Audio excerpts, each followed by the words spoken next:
Have you ever opened YouTube to watch just one video and suddenly it's 2 hours later and you're deep into some random cooking video? Yeah, that's not an accident. That's a recommendation algorithm doing its job perfectly.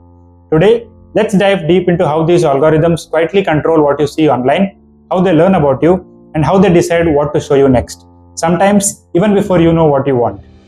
Hey everybody, this is Gurudat and welcome back. This is going to be the first deep dive of our journey and I have divided this into 6 different parts.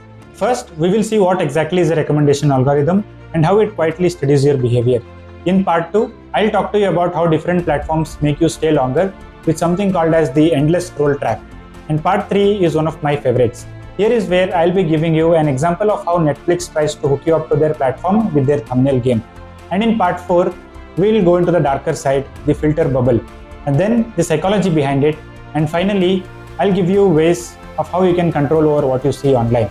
So let's get started. So what is a recommendation algorithm? In very simple words, it is a computer program that watches your behavior and tries to predict what you will enjoy next. It is like always having someone at the back with a pen and a paper trying to note down everything that you're doing on your phone. Every time you watch, scroll or skip something, you're giving it clues.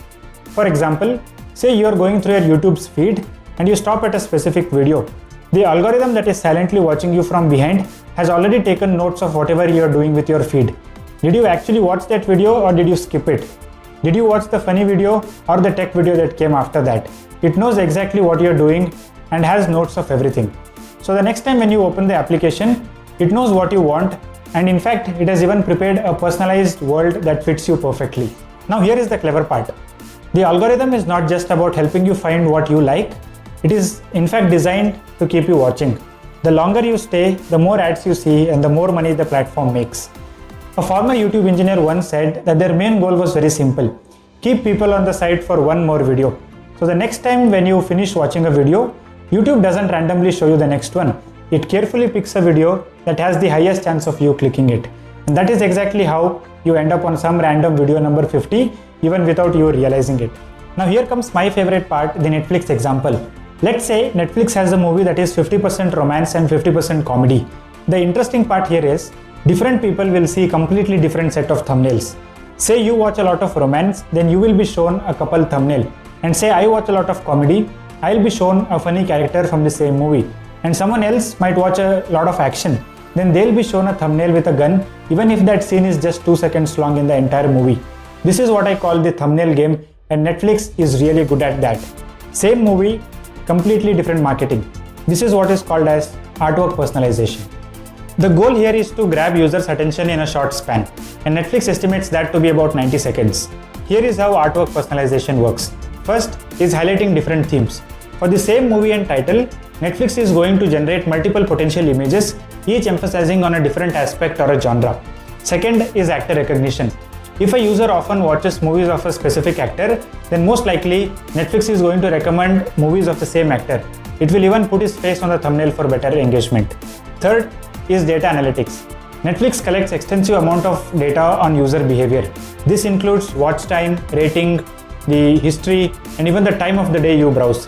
This data, when combined with other viewing patterns and metrics, will help its algorithm predict an image that is most likely going to be clicked by the user. Fourth is A/B testing and machine learning. Netflix uses machine learning models, specifically contextual bandits. This particular algorithm is going to help Netflix in optimizing the images in real time.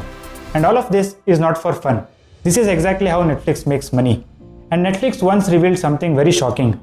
Over 80% of what people watch on Netflix comes from recommendation, meaning people who come on Netflix are not watching the movies that they want. It is always recommended by the algorithm. Alright, we have now talked enough about how these algorithms work.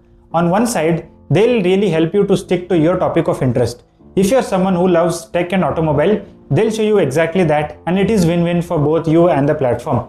But on the other side, there is something that is really concerning, and that is the filter bubble. Now let's talk about the problem. When an algorithm learns what you like, it tries to show you more of the same. If you watch one cooking video, you will see 20 more. And if you watch one political video, you will have 50 others waiting for you in the feed. And this creates something called as the filter bubble. Within this bubble, you will mostly see content that you agree with. Second, you will hardly see any content that challenges your views or has a contradictory opinion. And third, you will stop seeing the full picture. This is exactly why two people living in the same house can have completely different understanding of how the world works, because they are living in two different online worlds. Not because someone is lying to them, it is because algorithm is giving each person what they personally respond to the most. And in fact, it has only one motto: keep you glued to the screen. Here is the psychology behind it. These algorithms know that your brain loves novelty, something new and something surprising. That is why apps like TikTok and Instagram Reels feel addictive. Every swipe gives your brain a small dopamine hit, and then you start chasing the next one and then the next one. It's like a lottery system. Sometimes you get a great video and sometimes you don't. But that unpredictability keeps you hooked up to the screen. You think you are choosing what to watch, but often algorithm has already chosen it for you. Fine, we have now talked enough about how these algorithms control you. But what can we as consumers do? Are there any ways we can control or guide them? Yes.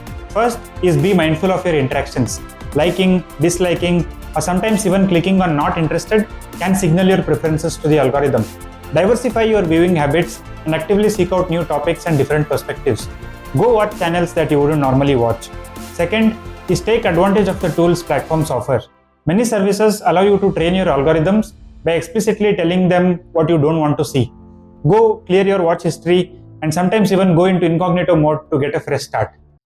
The goal here isn't to fight the algorithm. It is to understand it and to some extent guide it. It is a powerful tool, and like any other tool, its impact depends on how it is used and understood. Finally, here is a quick recap of whatever I have talked until now. The next time you open YouTube, Instagram or TikTok, remember this: you are not choosing the content, it is the content that is choosing you. Every tap and swipe is feeding a system that knows you better than most humans do. These algorithms are way too powerful. They can entertain you, educate you, and even influence your views, all without saying a single word. That is the reason understanding them matters. Because once you know how the machine works, you stop being a passenger and start taking the wheel. So pay attention and shape your feed before it shapes you. If you enjoyed this deep dive, please make sure to subscribe, like, and share.